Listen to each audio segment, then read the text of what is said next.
C'est l'un des plus beaux points de vue de toute l'île de Ré. À l'intérieur de la tour des baleines, construite au XVIIe siècle mais fermée au public, Alexandre Pichon est un privilégié.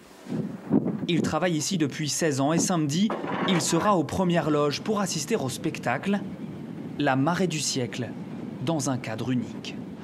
Exceptionnel parce que c'est le deuxième plus vieux phare de France. À 80 mètres, vous avez un des plus beaux phares de France avec une vue exceptionnelle sur la pointe nord de l'île de Ré.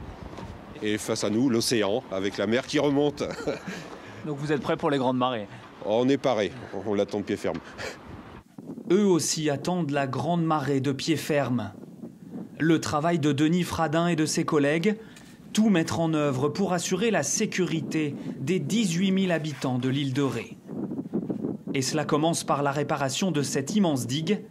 Elle protège toute la partie nord de l'île. Cette digue, elle est vraiment essentielle au système de protection. Il est important qu'on la contrôle régulièrement et qu'on fasse des travaux ponctuels si nécessaire. Pour se préparer aux grandes marées. Pour se préparer aux grandes marées qui viennent très régulièrement. Des bouées ont également été posées autour du port d'Arcenré pour éviter tout dégât. Mais pour Emmanuel Garnier, chercheur au CNRS, cette marée du siècle ne devrait pas poser problème sur l'île de Ré. Cette grande marée ne s'annonce pas particulièrement dangereuse, tout simplement parce qu'elle ne sera pas conjuguée avec une météorologie défavorable. Météo France n'a pas lancé d'alerte particulière, du type vent, tempête, dépression.